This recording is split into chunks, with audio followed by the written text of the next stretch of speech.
नमस्कार साथियों, मैं कुणाल आप सभी का संस्कृति आईएएस यूट्यूब चैनल पर स्वागत करता हूं। आज की वीडियो में हम लोग बात करने वाले हैं एक पशु से जुड़े हुए खेल के बारे में। जनरली आप सभी लोगों ने जल्लीकट्टू के बारे में सुना होगा। ठीक उसी प्रकार का एक खेल है जिसका नाम है कंबाला। तो दरअसल क्या हुआ है कि भी हाल ही में इसका आयोजन किया गया था। जो तटीय क्षेत्र है कर्नाटक के, वहाँ इसका आयोजन किया गया था। मुख्य रूप से तुलु भाषी लोगों के द्वारा आयोजन किया गया था। तो जनरली आप लोग देखते हैं कि जो उस प्रकार के खेल होते हैं जिनमें पशुओं का उपयोग किया जाता है, उनकी अनेक व्यक्तियों और संस्थाओं के द्वारा आलोचना की जाती है कि सभी लोग इस प्रकार की प्रतियोगिताओं के माध्यम से पशुओं के साथ क्रूरता का व्यवहार करते हैं, उनको मारते पीटते हैं, उनके साथ में दुर्व्यवहार करते हैं जिससे उनको चोटें लगती हैं। और ये बेजुबान जानवर जो हैं हमारे, अपने दर्द को जाहिर नहीं कर पाते। इसके लिए ज़रूरी है कि एक्शन लिए जाए और इन प्रकार के खेलों को बंद किया जाए। ठीक है, तो आज देखते हैं कि क्या था ये मामला। तो देखिए, बेंगलोर में इसका आयोजन किया गया था और बेंगलोर में जब इसका आयोजन किया गया था तो बताते हैं कि भाई शुरुआत में स्थिति यह थी कि 228 पेयर्स, यानी कि पेयर मतलब कि बैल और जो जॉकी होते हैं, जो लोग इनका संचालन करते हैं, उनके द्वारा रजिस्टर किया गया था। हालांकि फिर उसका स्थिति यह रही कि लगभग 160 जोड़ों ने इस पूरी प्रतियोगिता में भाग लिया और काफ़ी अच्छा रहा सब कुछ। अभी वीकेंड पे ही यह सब कुछ कार्यक्रम हुआ था वहाँ पर, जिसके बाद पूरा मामला बहुत अधिक चर्चाओं में आ गया है।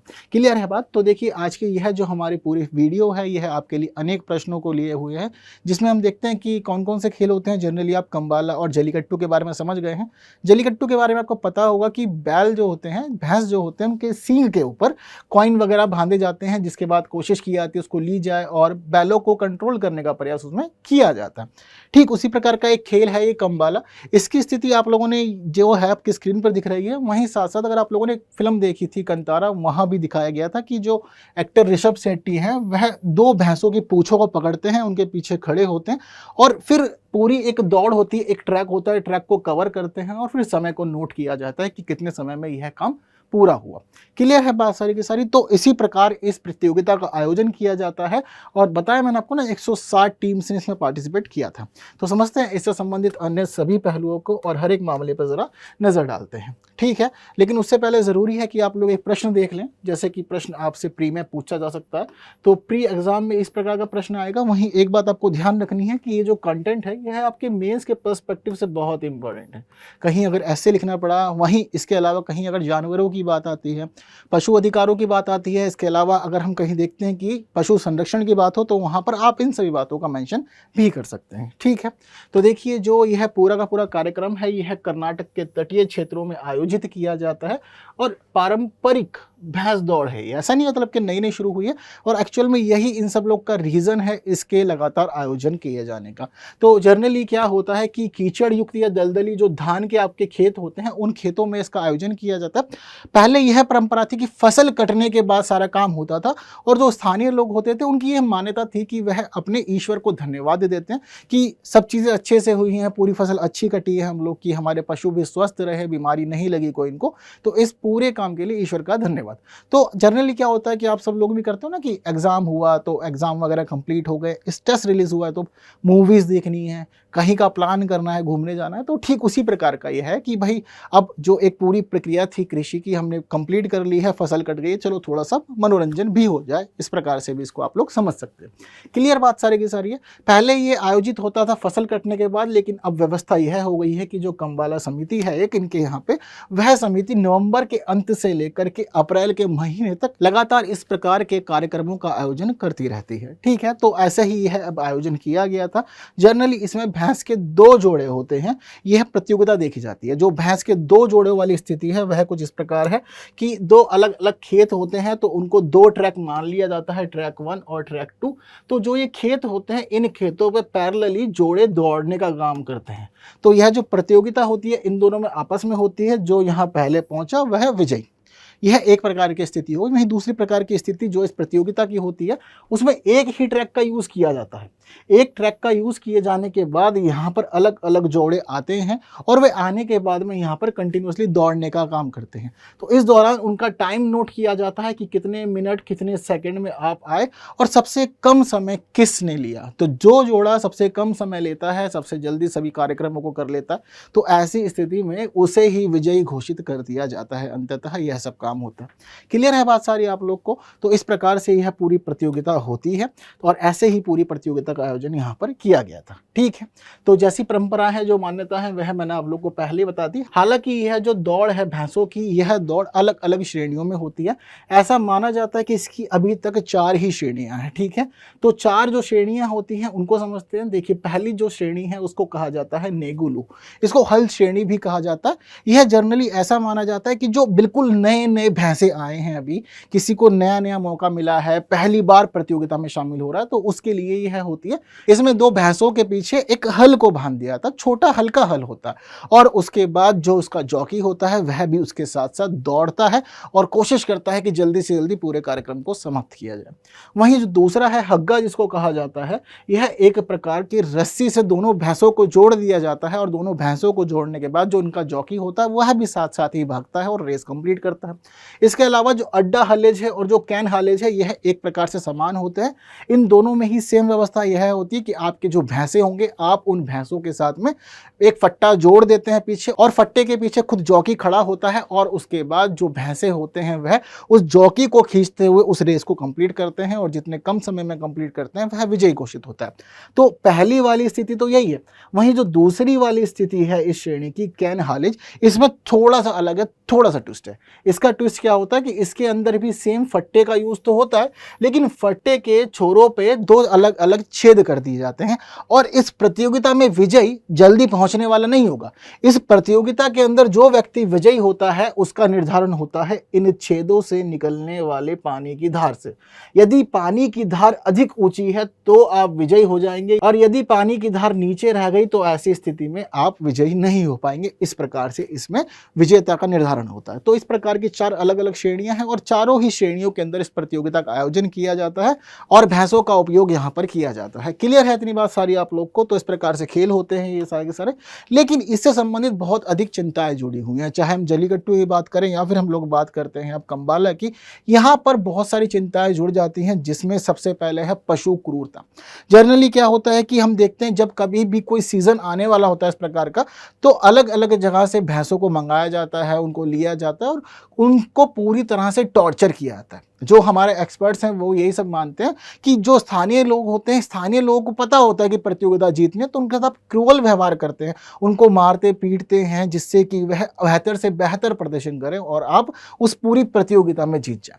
तो इनकी लगातार यही आलोचना रहती है कि भाई जानवरों के साथ आप क्रूरता कर रहे हैं, मारपीट कर रहे हैं। जानवर बेजुबान है, लेकिन उसके भी कुछ अधिकार हैं जो उसको मिलने चाहिए। ठीक है, हालांकि मानते हैं कि ठीक है आपने पाल लिया, आप खिला पिला रहे हैं, लेकिन उसके बावजूद ये थोड़ी है कि आप मारेंगे पीटेंगे, ये गलत चीज़ होती है। तो ठीक उसी प्रकार की यह स्थिति, तो इसके आधार पर लगातार इस प्रकार के खेलों की आलोचना हो रही है, और मामला यही नहीं रुका है, मामला ऑलरेडी सुप्रीम कोर्ट तक भी पहुंच चुका है। कई मामले हमारे पास सुप्रीम कोर्ट के भी हैं, जैसे कि पशुओं को अनावश्यक दर्द और पीड़ा देने की वजह से एक मामला जो अभी हाल फिलहाल का है वह 2014 का है। यह जो मामला था इसको जाना जाता है भारतीय पशु कल्याण बोर्ड बनाम ए नागराजा मामला।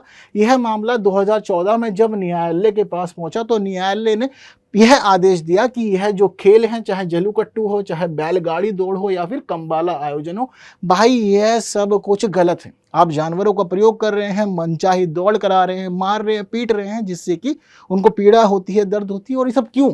आपके मनोरंजन के लिए या कोई पुरानी परंपरा चली आ रही इसको बरकरार रखने के लिए? यह सब कुछ नहीं होना चाहिए। तो 2014 में न्यायालय ने सब काम को बैन कर दिया। अलग अलग जगह होती है, दक्षिण में जल्लीकट्टू का और कंबाला का प्रचलन बहुत अधिक है।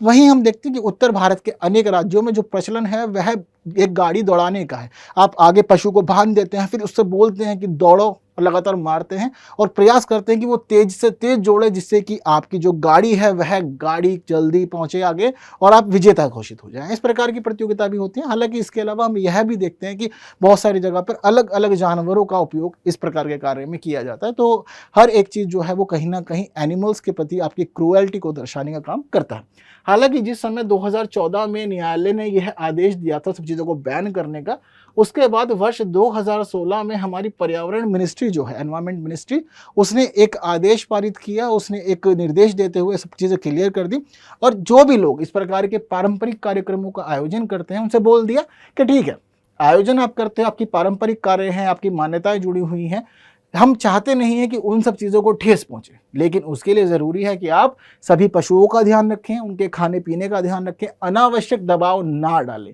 ऐसा नहीं है कि कोई पशु यदि वृद्ध हो गया है या फिर अभी उस स्टेज तक नहीं पहुंचा है कि वह इस प्रकार की प्रतियोगिता में पार्टिसिपेट करे और आप जबरदस्ती कर रहे हैं उसके साथ में, ऐसा कुछ नहीं करना। यदि ऐसा कुछ सामने आता है तो ऐसी स्थिति में फिर आपके खिलाफ कार्रवाई भी की जाएगी। तो 2016 में सब चीज़ें एनवायरमेंट मिनिस्ट्री ने संभाल ली, सब चीज़ें लीगल करा दी, लेकिन स्पेशल आदेश यही था कि भाई ध्यान रखना ज़रूरी है, क्रुएलिटी नहीं होनी चाहिए। उसके बाद से चीज़ें लगातार चल रही हैं, तो इसी वजह से अभी 2023 में भी एक मामला जो था यह न्यायालय में पहुंचा भारतीय पशु कल्याण बोर्ड के माध्यम से। ठीक है, तो यह जो मामला था यह भारत संघ के विरुद्ध था पूरा का पूरा, और इसमें यही माना जा रहा था कि एनिमल्स के प्रति क्रुएलिटी को रोका जाना चाहिए, चाहे आप वैज्ञानिक रूप से प्रयोग कर रहे हैं या सामान्य रूप से लोग मनोरंजन के लिए या अपनी आजीविका के लिए प्रयोग कर रहे हैं, सब चीज़ें रोकी जानी चाहिए। तो देखिए ऐसी स्थिति में भाई यहाँ पर जो जजमेंट आया उसमें कहा गया कि देखिए कृषि और पशुपालन को आधुनिक और वैज्ञानिक तरीके से व्यवस्थित किया जाना चाहिए। इसके लिए प्रॉपर नियम होने चाहिए और नियमों के अनुसार ही अगर हम पशुओं का उपयोग किसी रिसर्च में कर रहे हैं तो उस नियम के अनुसार ही सारा काम होना चाहिए। साथ साथ अलग अलग नस्ल के पशुओं के संरक्षण के लिए और उनके सुधार के लिए भी कदम उठाया जाना चाहिए।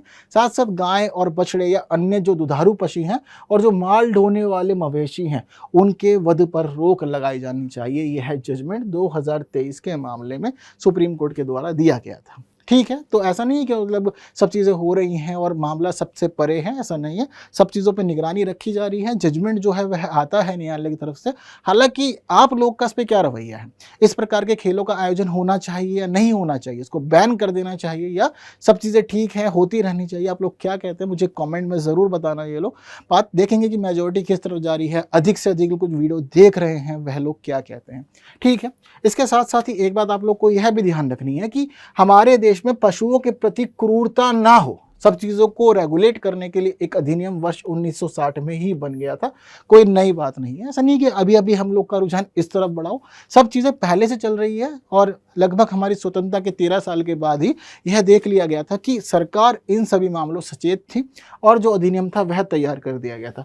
इतना ही नहीं, इसी अधिनियम की धारा 4 के तहत कहा गया कि भाई एक पशु कल्याण बोर्ड भी होना चाहिए जो हर एक मामले पर नज़र रखेगा, देखेगा कहीं पशुओं के साथ क्रूएलिटी दुर्व्यवहार तो नहीं हो रहा, और यदि कहीं पर पशुओं को संरक्षण की ज़रूरत है, सुरक्षा की ज़रूरत है या किसी और प्रकार की सहायता चाहिए तो वह बोर्ड उस तरफ कार्य भी करेगा। ठीक है, तो यह जो पूरी की पूरी व्यवस्था है, यह जो अधिनियम है मुख्य रूप से पशुओं के प्रति उस प्रकार के व्यवहार को रोकता है, उन प्रथाओं को रोकता है जो उनके लिए क्रूरता से संबंधित है या उनको पीड़ा देने से जुड़ा हुआ है। क्लियर है इतना भी? तो पूरा व्यवस्था आप लोग समझ गए हैं कि किस प्रकार से खेलों का आयोजन होता है, कौन कौन से खेल इसमें शामिल हो सकते हैं और चिंताएं क्या क्या जुड़ी हुई हैं, न्यायालय का इसमें क्या पक्ष आया है, मिनिस्ट्री ने क्या किया वो आपको बता दिया। इसके साथ साथ ही इस अधिनियम की कुछ खास बातें भी समझ लीजिए, एग्जाम में यदि बात आती है तो लिख दीजिएगा। अधिनियम वर्ष 1960 का मुख्य रूप से बता रहा है कि पशुओं को दर्द और पीड़ा नहीं दी जानी चाहिए। इसके अलावा इस अधिनियम में पशुओं को मनुष्य के अलावा एक लिविंग जो ऑर्गेनिज्म है उसके रूप में प्रस्तुत किया गया है ताकि आपकी सुरक्षा बनी रहे और साथ साथ में आपके संरक्षण के प्रयास, आपको अपनी संख्या बढ़ाने के अवसर, हर एक चीज़ प्राप्त हो और ज़बरदस्ती ना हो आपके साथ में, आपकी सुरक्षा बनी रहे। इन सभी के लिए यह सब काम यहाँ पर किया गया है।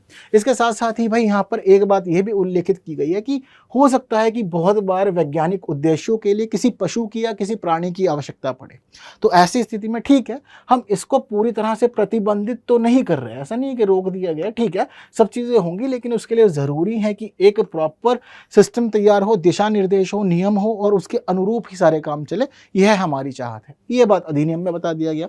तो अधिनियम में जो ये बात है किसने बताई? सरकार ने। सरकार का रुझान इस प्रकार का था कि ठीक है सिस्टम जो है वह इस प्रकार से चलना चाहिए। वहीं साथ साथ इसमें एक खास बात यह भी आई कि बहुत जगह पर जानवरों का प्रदर्शन किया जाता है या मनोरंजन के लिए उपयोग किया जाता है अलग रूप से। तो देखिए कहीं पर अगर प्रदर्शनी लग रही है या उस काम के लिए प्रशिक्षण दिया जा रहा है जानवरों को, तो ऐसी स्थिति में यह सब चीज़ें बैन रहेंगी, यानी कि प्रदर्शनी के रूप में प्रयोग नहीं किया जाएगा जानवरों का। और साथ साथ जो धारा 4 के तहत भारतीय पशु कल्याण बोर्ड बनाया गया, ये आपको मैंने बात पहले ही बता दी। याद रखिएगा 1962 में यह बना था। कई एग्जाम में पूछ लिया जाता है, जनरली जो पीसीएस एग्जाम होते हैं स्टेट के, वहाँ पर डायरेक्ट क्वेश्चन इस प्रकार का पूछता है और हो सकता है कि यूपीएससी आपसे किसी और स्टेटमेंट के रूप में पूछ ले, क्योंकि यूपीएससी का आप सभी को पता है कि कंसेप्ट पे अधिक फोकस करता है ना कि फैक्ट्स के ऊपर। क्लियर है इतना आप सभी लोग को? तो एक अच्छा खासा इंटरेस्टिंग विषय है ये आज के समय में, और मामला लगातार चर्चाओं में रहता है, चाहे न्यायपालिका के माध्यम से रहे, चाहे किसी बोर्ड के माध्यम से रहे, या फिर किसी और रूप में, लेकिन प्रश्न बनने की पूरी संभावना यहाँ से रहती है। तो जो प्रश्न आप लोग को मैंने शुरुआत में दिखाया था, कुछ इस प्रकार का प्रश्न था। अब मुझे पूरी उम्मीद है कि आप लोग इसका आंसर जो है वह जल्दी से बस कमेंट करेंगे।